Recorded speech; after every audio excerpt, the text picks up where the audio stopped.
comme chaque étude, toute étude est quelque chose qui, je peux ramasser, C'est bon. quelque chose qui porte à réflexion.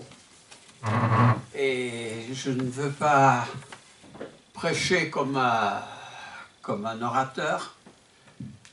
Je l'ai fait pendant un certain nombre d'années. J'ai été vraiment le grand orateur quand il y avait des foules en Afrique, mais ça m'intéresse moins que de partager quelques idées avec vous. Depuis un certain temps, mon épouse me suggère de parler sur la prière. Alors, je vous confesse que j'étais un peu sceptique ces derniers temps, parce que lorsque les épreuves arrivent, je ne parle pas seulement des épreuves de santé, parce que c'est seulement tout récemment que je suis à ce stade-là, mais quand il y avait des grandes épreuves comme le travail à Strasbourg, notre fils qui a délaissé ses économies depuis qu'il travaillait, et tout cela me posait intérieurement j'étais aigri à ce sujet-là. Donc je veux bien comprendre que intérieurement, chacun de nous, à un certain moment,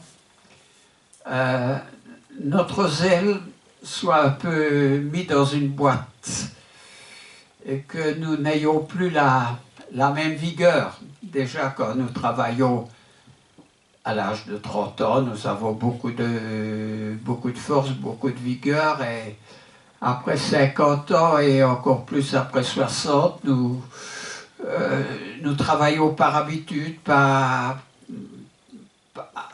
grâce à nos acquis et aussi à notre volonté qui nous oblige d'aller jusqu'au bout pour obtenir, par exemple, la pension pour les travailleurs. Alors bon, là, je ne m'étends pas, mais en préparant cette étude, il y a quand même des points forts au sujet de la prière.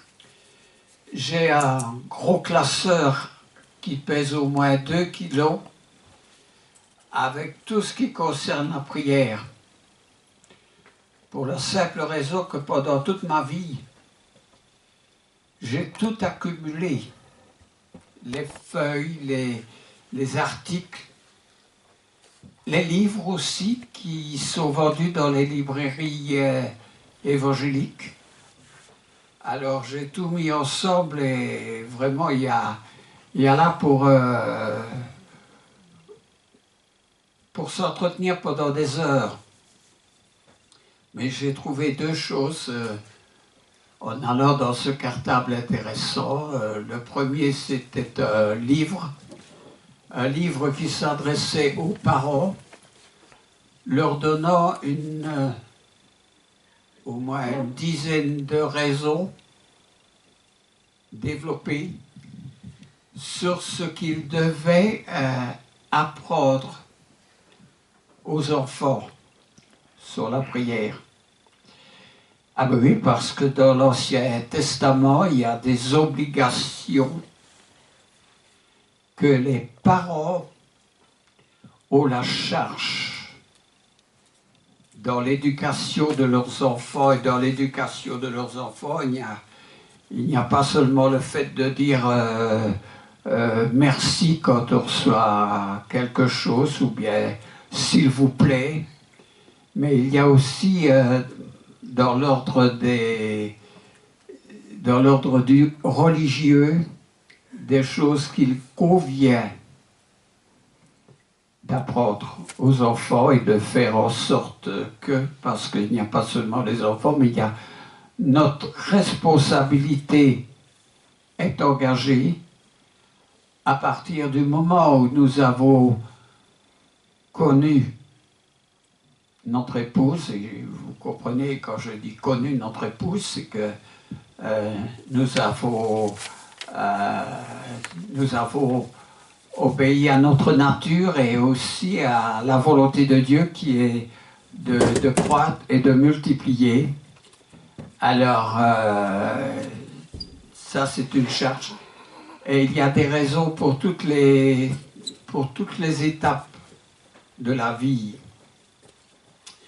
Alors, certains sont dans la première étape, d'autres dans la troisième, septième ou neuvième étape de leur vie, mais il y a toujours quelque chose qu'il convient de faire.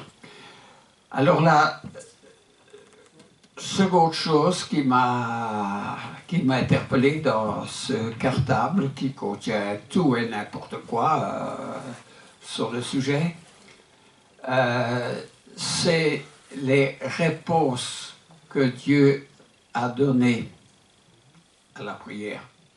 Parce que si nous allons dans notre Bible, il y a croisser, multiplier, mais il y a aussi le fait que la prière est quelque chose qui est demandé à chaque être humain. Que nous ayons la certitude de la réalisation ou bien le doute que ça va se réaliser, mais Paul insiste très fort sur le fait de présenter à Dieu des requêtes. Quand je dis Paul, je peux dire Pierre, je peux dire Jean, la Bible entière, à commencer par Jésus et les prophètes avant lui. Alors oui, nous devons présenter des requêtes à Dieu. Et il y a 5 cas où il y a des réponses à Dieu. Je ne sais pas si tous les cas ont obtenu des réponses. Je me permets d'en douter un peu, mais là, quand nous allons dans ces cas-là, il est dit que la foi demandée sans douter, et quelquefois nous doutons, parce que c'est notre nature d'être un peu sceptique dans la plupart des cas. Alors, il y a un fait, c'est que nous devons présenter à Dieu nos requêtes. Et quand je cite Paul, il dit « Paul, priez sans cesse ». Alors, cette semaine, dans ma médication, je me dis « Oui, Jésus dit de ne pas multiplier nos paroles ». Et Paul dit de prier sans cesse. Alors quoi? Quelle est la juste mesure? Bien sûr, je prie sans cesse, non pas de répéter les mêmes paroles, parce que Jésus nous demande de ne pas répéter les mêmes paroles comme les païens qui, dit Jésus, qui s'imaginent qu'à force de paroles, ils vont obtenir ce qu'ils veulent, mais de prier avec foi sans douter. Alors, avec foi, oui, sans douter, nous sommes des êtres un peu comme Thomas, qui croient fermement sur toutes les choses que nous voyons. Dans le domaine de la prière aussi, il y a personnage biblique qui était certainement très proche de Jésus. Je dis très proche parce qu'il était son frère dans la chair, c'est Jacques. Nous savons que Jésus a eu dans les membres de sa famille Jacques, Jude, Jos et ses sœurs, mais on parle surtout plus de Jacques. Et puis Jude qui a écrit avant l'Apocalypse une lettre assez un peu compliquée, mais assez sévère. Mais Jacques dit, il nous donne des occasions de prier avec Estos lorsque nous sommes malades, lorsque nous sommes dans la joie de chanter des cantiques, mais on voit que c'est quelqu'un qui est très spirituel. Et laissez-moi vous dire qu'il a démarré, non pas dès le départ, parce que dès le départ, Jésus a choisi ses 12 disciples, ses 12 apôtres. Mais Jacques a, probablement comme Jude, à un certain moment, le moment de, je vais dire, de la croix et de la résurrection, eh bien, ils ont démarré. Ils avaient été élevés, bien sûr, comme il était de circonstance avec Marie et Joseph lorsqu'il était présent, d'instruire l'enfant, toujours commencer par instruire. Et puis Dieu a fait en sorte que par les circonstances qui étaient probablement des moments dramatiques dans cette famille, que Jacques et ses frères démarrent dans leur responsabilité. Je vais le dire comme ça parce que ça nous interpelle parce que nous avons tous des responsabilités. Et lorsque Jacques a démarré, on voit dans sa lettre, qui n'a que 5 chapitres d'ailleurs, mais alors, quel épître, quelle lettre, il parle de tout et de rien, mais pas dans un sens vide, dans un sens qui interpelle dans chaque domaine, dans chaque action de notre vie. Et peut-être on peut commencer par ça. Donc je vais essayer de trouver parce que Dieu a mis parmi nous un Jacques du 20e ou 21e siècle qui nous a rejoints. Est-ce que tu vois, c'est au-dessus ou au-dessous? Au-dessus, c'est à Timothée. Voilà, tout à fait au-dessus. Est-ce que tu vois Jacques, chapitre 5? Oui. Si tu peux lire ce passage.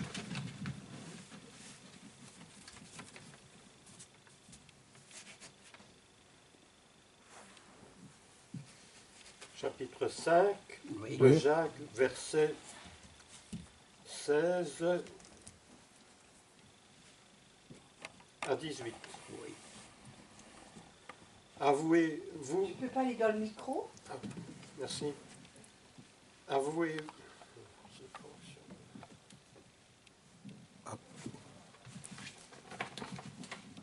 Avouez, vous donc vos fautes les uns aux autres et priez les uns pour les autres afin d'être guéris. La prière du juste agit avec une grande force. Élie était un homme de la même nature que nous.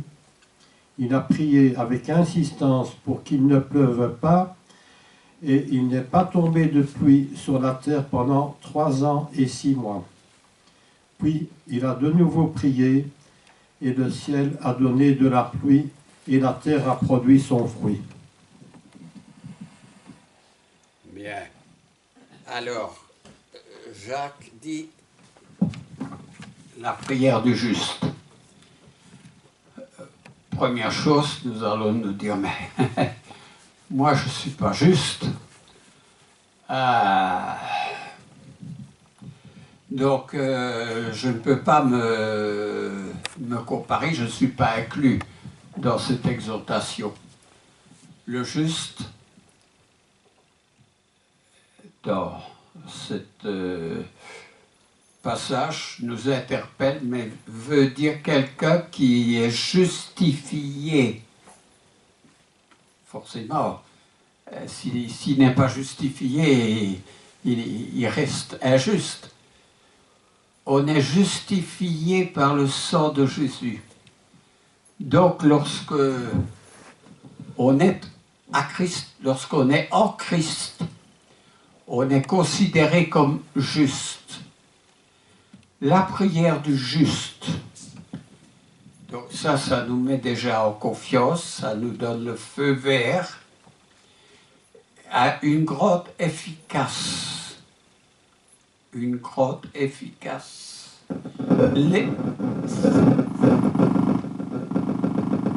Jacques, ferme le micro. À une grotte efficace. Donc, il nous donne un exemple d'un homme qui a prié, qui était Élie. Et nous connaissons Élie parce que quand nous allons dans le livre des rois, un roi chapitre 17, 18 et 19, Élie joue ce rôle. Nous voyons que Élie était un homme déterminé, mais aussi un homme créatif. L'homme qui se réfugiait dans une caverne parce qu'il avait peur. Et je dirais simplement, sans parler plus d'Élie, qu'à un certain moment, Dieu lui dit, Élie, sors de ta caverne. Alors nous, souvent, c'est notre corps qui est notre caverne. Et nous ne voulons pas sortir de nous-mêmes. Mais Dieu attend notre démarche personnelle à sa cause. Alors, déjà, ça a valeur d'exemple et valeur de leçon.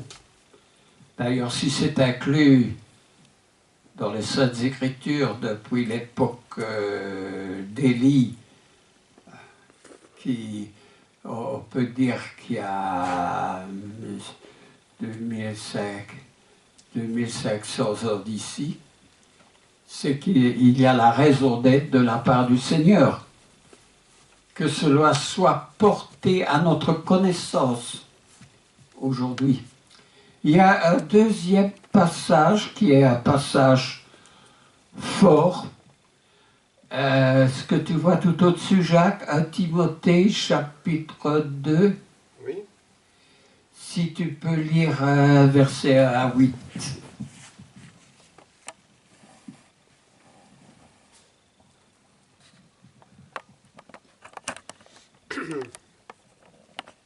Donc 1 Timothée, chapitre 2, versets 1 à 8. Oui. J'encourage donc avant tout à faire des demandes, des prières, des supplications, des prières de reconnaissance pour tous les hommes, pour les rois et pour tous ceux qui exercent l'autorité, afin que nous puissions mener une vie paisible et tranquille, en toute piété et en tout respect. Voilà ce qui est bon et agréable devant Dieu, notre Sauveur, lui qui désire que tous les hommes soient sauvés et parviennent à la connaissance de la vérité. En effet, il y a un seul Dieu et il y a aussi un seul médiateur entre Dieu et les hommes, un homme, Jésus-Christ, qui s'est donné lui-même en rançon pour tous. Tel est le témoignage rendu au moment voulu, et pour lequel j'ai été établi prédicateur et apôtre. Je dis la vérité devant Christ, je ne mens pas, chargé d'enseigner les non-juifs dans la foi et la vérité. Je veux donc que les hommes prient en tout lieu, en élevant des mains pures, sans colère ni arrière-pensée. Merci. Il y a plusieurs choses qui nous interpellent dans cette lecture de l'apôtre Paul à Timothée. D'abord, la pensée de Dieu qui nous est communiquée, c'est que Dieu veut que tous les hommes soient sauvés. Alors, tel que nous sommes, on se dit tout de suite, ah, mission impossible. Et On pense à un pays qui est de l'actualité aujourd'hui, l'Iran. Pensons-nous qu'un prédicateur puisse aller à Téhéran et commencer à prêcher? On va répondre tout de suite, mission impossible. Dieu veut que tous les hommes soient sauvés. Voudrions-nous que l'ayatollah, le guide suprême en Iran, soit sauvé? Ah, c'est un démon, un pécheur. On le voit plus au bout d'une corde que parmi le nombre des convertis. Mais pourtant, il y a, que ce soit l'Iran, que ce soit les États-Unis ou autres, il y a un seul sauveur, un seul médiateur. Cela veut dire que pour tous les pays du monde, il n'y a un seul chemin. Et c'est bien ce que dit l'Évangile. Un seul chemin qui nous monte vers Dieu, vers notre Créateur. Donc forcément, on est obligé dans cet escalier qui est un peu on peut avoir l'idée d'une boîte de nuit avec l'incendie qui se déclare. On est dans l'étage tout à fait inférieur et il y a un seul escalier, donc on est obligé, qui que nous soyons, d'emprunter la même sortie. Alors, Paul est assez explicite ici. Priez pour les rois, pour tous ceux qui sont élevés en dignité. Priez pour tous ceux que nous n'avons pas envie de rencontrer. Et il y a d'abord un sujet de réflexion ici. Alors, il y a un deuxième sujet de réflexion. Je veux que les hommes prient en tout lieu. Alors, laissez-moi vous dire que dans la Bible, tout ce qui est du côté écrit en grec, donc le Nouveau Testament, quand il est question des hommes, c'est les hommes et les femmes, rendus par le mot anthropos. Mais ici, Dieu veut que tous les hommes prient en tout lieu. Eh bien, ce n'est pas anthropos, c'est le mot aner, A-2-N-E-R, qui signifie les hommes seulement qui sont appelés à prier en tout lieu. Et cela concorde bien lorsque nous étudions le vaste sujet de la prière que dans les lieux de culte, comme cela a toujours été depuis le tabernacle, ce sont les hommes qui sont appelés à offrir, à diriger, à présider. Mais cela ne veut pas dire que les femmes ne valent rien. Il y a des femmes plus intelligentes, plus instruites que les hommes. Alors, quelle est la meilleure manière d'accepter cela? C'est de dire, bon, il est écrit, comme Jésus a dit à Satan, quand Satan s'est présenté à plusieurs reprises devant lui, Jésus a dit, il est écrit. Et devant ce fait, il est écrit, eh bien, il y a un seul mot que nous puissions dire et prononcer, c'est Amen. Alors, un cas concret, dans le premier exemple, moi j'ai mis Manoah.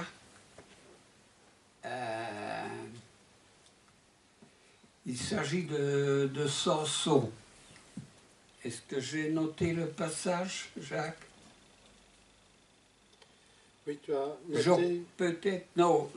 Juge 13. Juge 13, oui. Alors nous devons aller voir dans Juge 13 parce que Juge 13 contient cette histoire de Manoah qui était, souvenons-le, le père de Samson. Ah, on connaît tous Samson, Samson et Delilah. Oui, mais Manoah et son épouse ne pouvaient pas avoir d'enfants. Alors ça m'interpelle toujours parce que mon père et ma mère disaient nous ne pouvions pas avoir d'enfants. Mon père avait 50 ans, donc il était presque exclu de penser à la réalisation d'un fils ou d'une fille. Et ma mère a dit, Seigneur, si j'ai un fils, je te le consacre. Sans plus ni moins, mais Seigneur, autrement dit, je te l'offre. Et ma mère, qui était une personne pieuse quand même, a continué avec mon père à prier pour la venue d'un fils. Vous savez, à cette époque, en 1939, il n'y avait pas d'église du Christ à Verviers. Une époque où on ne pouvait pas lire la Bible. Une époque où les catholiques haïssaient les protestants. Mais Seigneur, si j'ai un fils, je te l'offre. Tu offres ce que tu voudras, Seigneur. Alors on va lire un peu dans cette histoire. Moi, j'en ai 5, mais je vois que le temps passe vite. À toi, Jacques, c'est... En Juge 13, à partir du verset 2, Ouais. il y avait un homme de Tsoréa, du clan des Danites, qui s'appelait Manoah. Sa femme était stérile et n'avait pas d'enfant. Je vais peut-être utiliser le micro. L'ange de l'Éternel apparut à la femme et lui dit, « Te voici stérile, sans enfant. Tu deviendras enceinte et tu mettras au monde un fils. Maintenant, fais bien attention de ne boire ni vin ni liqueur forte et de ne rien manger d'impur, car tu vas devenir enceinte et tu mettras au monde un fils. Le rasoir ne passera pas sur sa tête, parce que cet enfant sera consacré à Dieu dès le ventre de sa mère. Ce sera lui qui commencera à délivrer Israël de la domination des Philistins. » Est-ce que je continue? Oui. C'est toi qui juges le contenu. Oui. La femme alla dire à son mari, « Un homme de Dieu est venu vers moi, et il ressemblait à un ange de Dieu. Il avait l'air effrayant. Je ne lui ai pas demandé d'où il venait, et il ne m'a pas fait connaître son nom. Mais il m'a dit, tu vas devenir enceinte et tu mettras au monde un fils. Maintenant, ne bois ni vin ni liqueur forte et ne mange rien d'impur parce que cet enfant sera consacré à Dieu dès le ventre de sa mère jusqu'au jour de sa mort. » Manoah fit cette prière à l'Éternel. « Ah Seigneur, que l'homme de Dieu que tu as envoyé vienne encore vers nous et qu'il nous enseigne ce que nous devons faire pour l'enfant qui naîtra. » Dieu exauça la prière de Manoah et l'ange de Dieu vint encore vers la femme. Elle se trouvait dans un champ de Manoah et Manoah, son mari, n'était pas avec elle. Elle courut vite annoncer la nouvelle à son mari et lui dit, « L'homme qui est venu l'autre jour vers moi m'est apparu. » Manoah se leva pour suivre sa femme, alla vers l'homme et lui demanda, « Est-ce toi qui as parlé à ma femme ?» Il répondit, « C'est moi. » Manoah dit, « Lorsque ta parole s'accomplira, comment faudra-t-il agir vis-à-vis de l'enfant et qu'y aura-t-il à faire ?» L'ange de l'Éternel répondit à Manoah, « Ta femme s'abstiendra de tout ce que je lui ai dit. Elle ne goûtera à aucun produit de la vigne. Elle ne boira ni vin, ni liqueur forte, et elle ne mangera rien d'impur. Elle respectera tout ce que je lui ai prescrit. » Merci.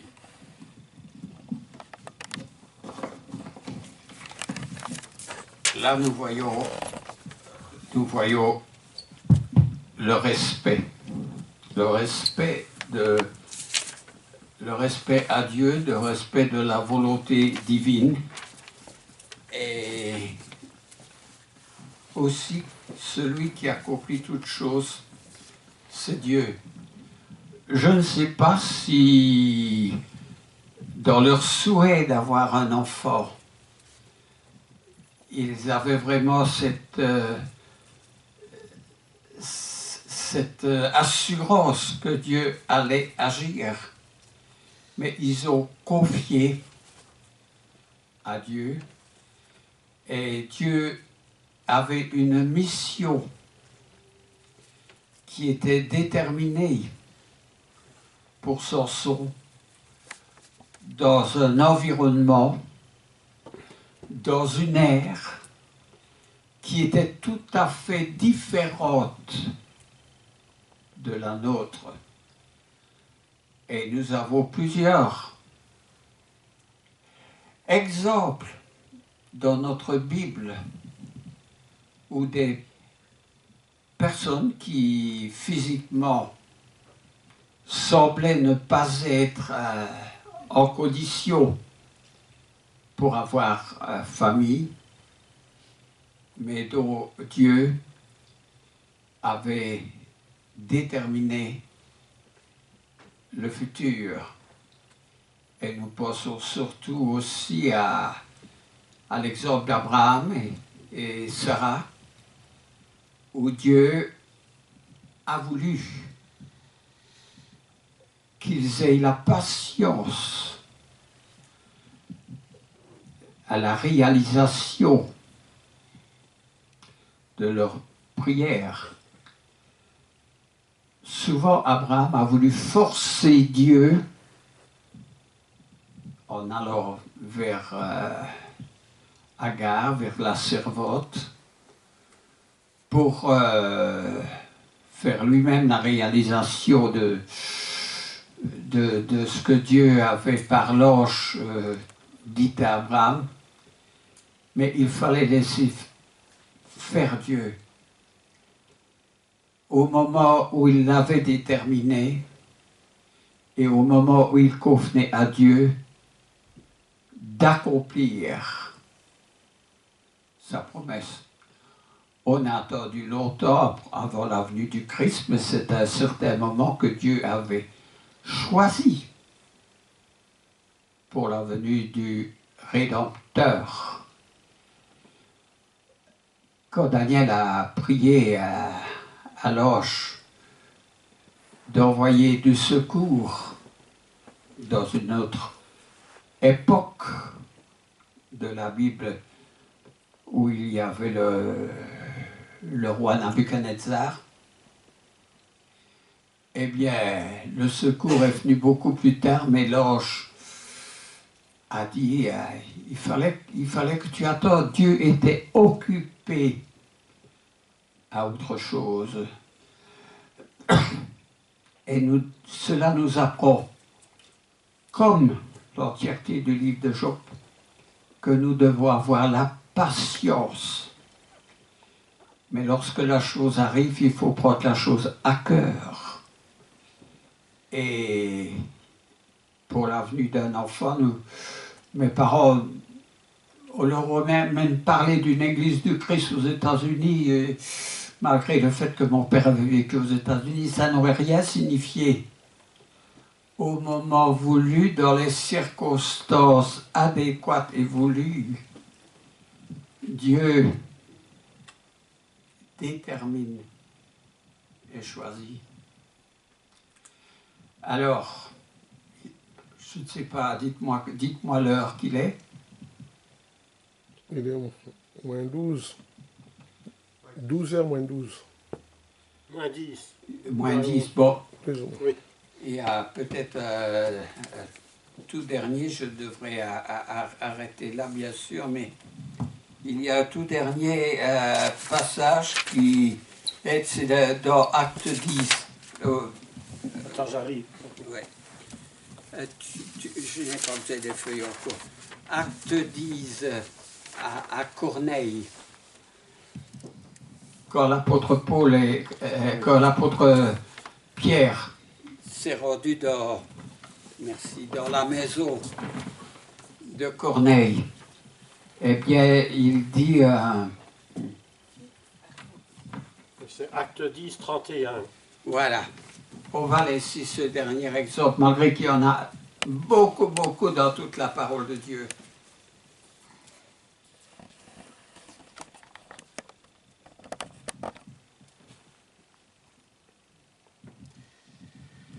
Corneille, ta prière a été exaucée et Dieu s'est souvenu des dons que tu as faits.